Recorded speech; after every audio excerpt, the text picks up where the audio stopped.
I'm not going to talk about coding. I will peripherally, but I'm not a coder.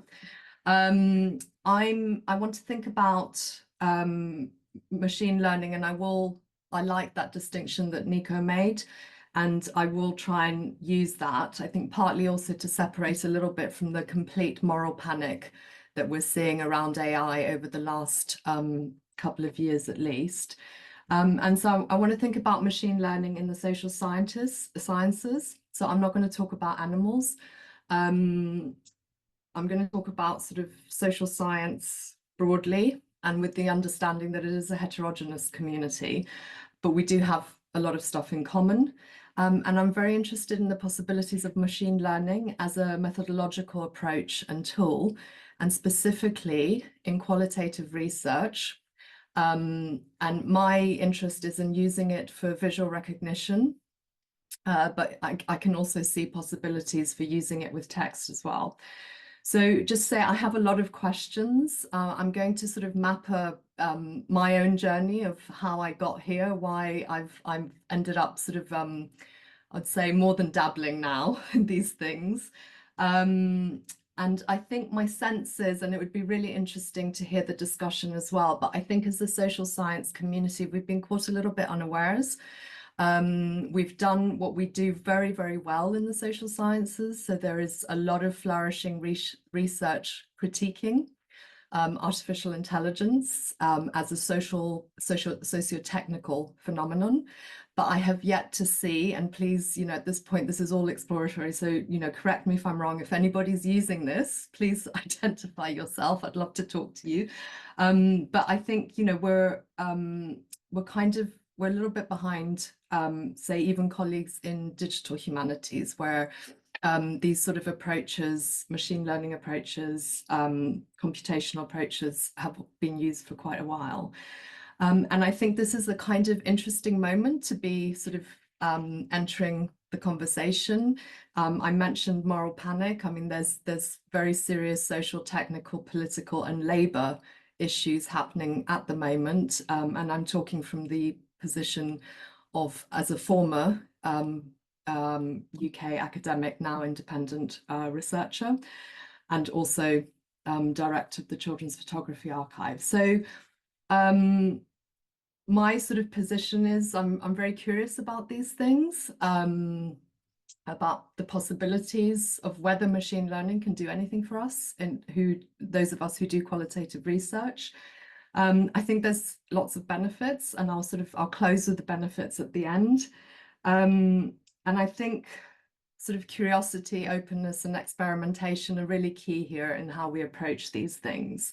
I think there are also risks, but I think as a community, we have lots of good, sound ethical traditions to mitigate those risks.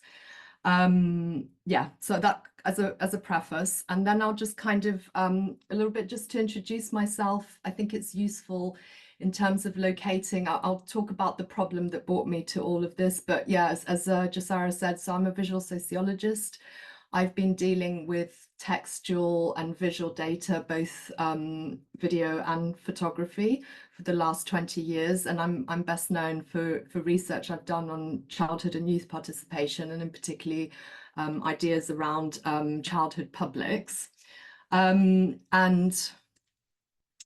have lots of experience in kind of public social science communication. So taking research outside of the kind of academy through exhibitions, podcasts, toolkits, and sort of translating it for different audiences, so public audiences and teachers in the case of the child-led citizenship education. And I also, through the ERC funded work that Jussara mentions, the Connector Study Project, I also set up the Children's Photography Archive. And this is the sort of the beginning of this journey in a way, and I'll come to that in a moment. So the Children's Photography Archive is a born digital archive. It holds collections of photographs taken by children. I believe it's the first of its kind. There are lots of small collections of children's photographs, namely in kind of arts education projects, local community projects. But these aren't typically collected because they're not typically valued. And so we're trying to change that through the work of the Children's Photography Archive. And in fact, Veronica's previous project on looking at children and animals is one of the collections in the archive. So that's how I'm mostly known. But I also have what you might call, what Jung might have called, a shadow biography. Which kind of I didn't particularly engage with until ChatGPT hit the headlines back in November a couple of years ago. And then, as it happens sometimes with these things, I remembered that my parents sent me to coding club when I was 10. I wanted to do ballet and jazz dancing. I had to go and do coding club. I wasn't particularly happy about that. And then in high school, I had a computing class where I came across like a very kind of early ancestor of ChatGPT, which a friend of mine and I used to love kind of playing around with much hilarity. We used to feed all sorts of crap into this poor chatbot. And then my undergraduate degree was in linguistics in a School of Cognitive and Computing Sciences before Sussex restructured and demolished the interdisciplinary school structure. And I did basically computing 101 there, looking at HTML, but also looking at ELIZA, which is the better known chat kind of ancestor of ChatGPT. So, and after that, one of my first jobs whilst a PhD researcher, I worked full-time whilst doing my PhD. So I worked in a School of Information, Department of Information Studies at LSE. And I had the privilege of working with Frank Land, who was a pioneer in business computing. And we wrote a couple of papers together on what was the fad at the time in the early 2000s on knowledge management and organization, and the kind of looking at the information systems before that from a kind of critical social science perspective. And then more recently, I've collaborated with computer science colleagues to kind of take sort of established old school paper methods that are used in social work in particular. So eco-mapping was the one that we used, and that's often used in social work, sometimes assessment, but more kind of developmental work with families to think about how a person is positioned in relation to significant others, and to try and identify sources of support and also sources of vulnerability in the relationships. And what we tried to do there was to kind of translate that into more kind of digital contemporary methods, and that was using haptic technology, so creating these little figures which underneath had some conductor pads, and to move around the iPad to sort of draw these eco maps with children. So that's kind of, so I'm not coming to any of this cold, as it were, but yeah, so I'm curious, and I think I want to probably engage more with that aspect of my own kind of biography and experience, and bring that together with the visual sociology and visual social science. So, as Nick said, these systems are imperfect. When you put a prompt into Apple's playground, necessity is the mother of invention, you get this very curious figure.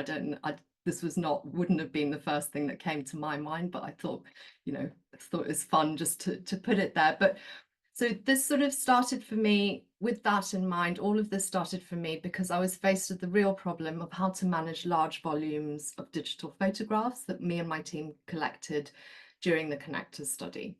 So that's the research challenge. I'll tell you what we did and how inefficient that probably is. And then as a digital archivist now, I'm encountering a lot of community arts education programs with children where digital photography is used. And one of the affordances, of course, of digital photography is that you can take as many photographs as your memory card or storage that you can afford allows you, and that's a lot. In most cases. So I have one particular group in mind that I'd like to continue doing some work around this. And I know that, for example, they have 90,000 photographs in their in their organization archive taken by children. As an archivist, if I want to sort through those and create a collection, or if I want to do it with them, that's going to take a very, very long time. So these are some of the starting points. I'll say, just to give it a little bit of flesh and bones, in terms of the connectors study, so this was and this is where the kind of the original photographic data came from. This was a 5-year study funded by the European Research Council. I worked with two postdocs at the time, Christos Varvandakis and Vinarasan Araldos, who were the researchers, and Robin Long and Claire Prater. Robin was a research assistant and Claire was the project coordinator. So the study was looking at children's encounters, experiences, and engagement with public life in 3 cities, so in Hyderabad in India, in Athens in Greece, and in London in England. And so we worked multimodally, ethnographically and multimodally with 45 children, so 15 in each city. And one of the methods, we used a lot of methods, I won't go through all of them, but one of the methods we used was photography. We gave them inexpensive digital cameras. And the way we sort of translated the kind of the framing of the research, so encounters, experience and engagement with public life, was asking them to take photographs of the things that moved and mattered to them. I mean, that's inspiration from kind of sociology, feminist theory, of the personal as political and private issues, the public troubles, etc. So in the course of the study, in the course of the field work, so we spent 3 years with these children and their families. By the end of the study, we had amassed 4,500 photographs. And I give you just a contact sheet of 130, because I think we can talk in numbers and it can be quite arbitrary, but that's what kind of only 136 looks like on my computer screen. So 4,500 photographs we amassed. And at that point, I was writing with my colleague Christos. We were writing a paper on possibly thinking about the child as a photographer. We looked for kind of historical examples of famous people who might have started photography when they were young, etc., etc. In the course of the writing, I thought, oh, let's go find some archives that hold children's photographs, right? And we couldn't find any. And we asked people that ought to have known. They were like, oh, that's really interesting, but no, I've never heard of such a thing. So I did what I sometimes do, and then sometimes regret, and then sometimes don't. I went, right, it doesn't exist, let's invent it. So that's how the Children's Photography Archive came about. And we did a beta version of it first of all. Now, in order to do that, we couldn't put 4,500 photographs online. We whittled them down to 880. I'll come back to that. So in terms of the research, we used the standard package that probably all of you are familiar with. We used NVivo for the analysis of the field notes. So we had a very, very large amount of field notes and interviews as part of the ethnography. Those went into NVivo. This is like the London data set here. I haven't unclicked the other ones, but it was the same. So London family 1, 2, etc., etc. And Robin Long did the large part of this kind of coding. That was fine. NVivo was absolutely fine with the textual data and a large amount of textual data. When we tried to put photographs in, even a small amount of photographs without resizing, I have to say, and that's something I've learned subsequently, but resizing 4,500 photographs, I don't know how long that would take. And NVivo would consistently crash, basically. And so we couldn't analyze our photographing the standardized social science approach. So we decided not to analyze it in NVivo. And we worked with it more ethnographically, and we picked selected examples. Now, in terms of putting things into the archive and going through the process of reducing the 4,500 photographs to 880, which I now subsequently, sort of 5 years down the line, still think is I now think is way too many. We went through a process. So we'd already gone through a process with the children. asking them to select. We ran a workshop with them in each city, and we'd ask them to bring 10 photographs that they wanted to show to other children and make public. And so we took all of those 10 photographs from each of the children, so that made 450 photographs. And then as researchers, having spent 3 years with these children and families, we matched those 450 in essence with another 400 photographs, or 430, of photos that we thought were important given what we'd learnt about the children. So that first collection in the archive is a kind of collaboratively assembled collection by researchers who knew the children and the children themselves. So Robin then spent probably, I'd have to go back and ask her, but I want to say probably the equivalent of 5 days full time, going through the 880 photographs and categorizing them in terms of photographic genres, the children's genres. So these came out of the research, these were bottom up, additional tags, etc., etc. And this is how we ended up getting the initial collection that is there. Now, this was a process that took a PI, 2 postdocs and 1 research assistant. We did it, I think, over 2 or 3 weeks, and Robin did the bulk of the work. I have since subsequently spoken to her about this and about what I'm doing at the moment. And I quite like the way that she described it. Basically, it's scut work. It's not particularly interesting work. Like, the more interesting stuff comes once you've done that kind of, data cleaning or categorization. So going back to the machine learning, what I am interested in is whether it is at all possible to create a very simple model that might be able, with parameters that we put in, to kind of do some of that initial categorization work, some of that cleaning work. I mean, we know that the technology exists. That's from my own iPhone photos. And what would be amazing, for instance, taking the example of 90,000 photographs, is to be able to kind of run a model on the digital objects and say, these are the sorts of things I'm interested in. I know, for instance, with the population or the group that I work with, children take a lot of duplicate photographs. So if any of you have children of your own or do research with children, you'll know, or you'll recognize, that when you give a phone or a digital camera to children, they will take multiple copies of the same thing. I don't necessarily, as a researcher or as an archivist, need to have 100 photographs of the cartoon on the screen. It's good to know that that's what happens, and I have other ideas about why that happens, but I don't need to keep all those photographs.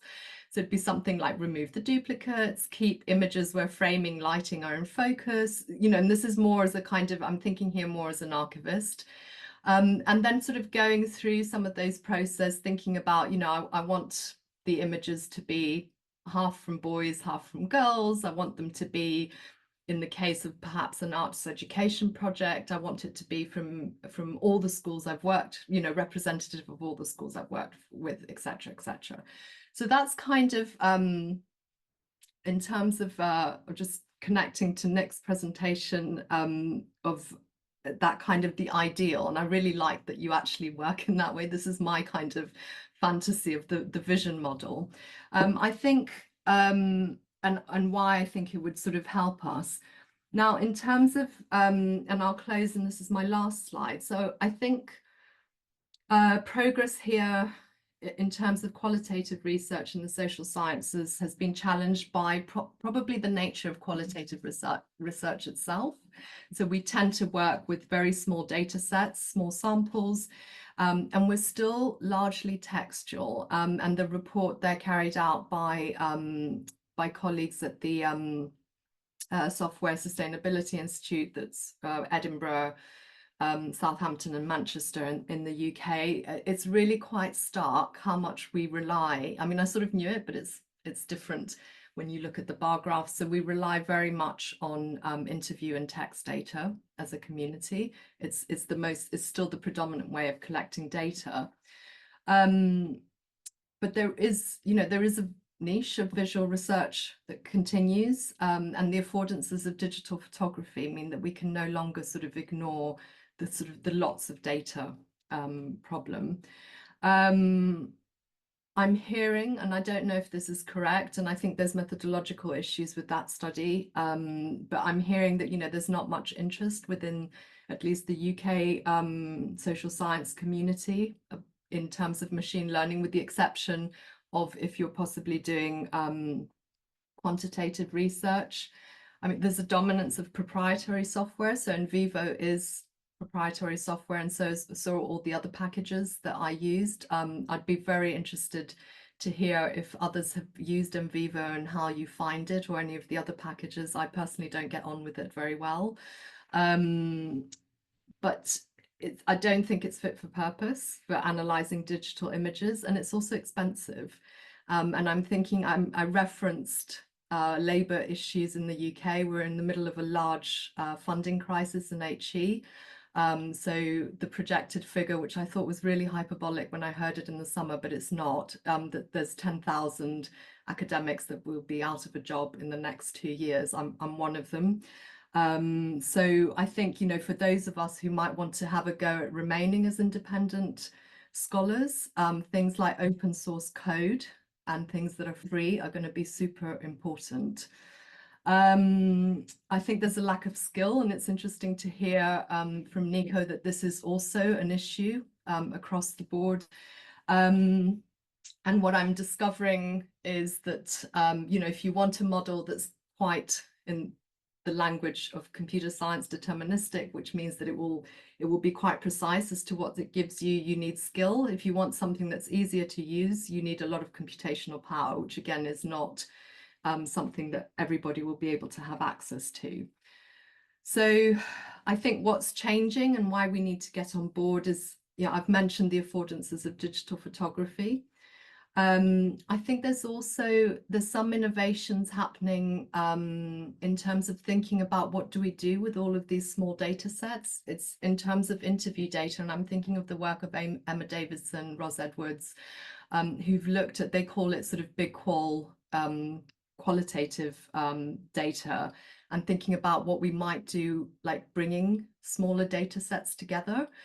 They talk about using things like NVivo for the analysis, but I do wonder whether machine learning, and this is textual now, might also be able to kind of, on a technical side, realize these ideas around sort of big qualitative data.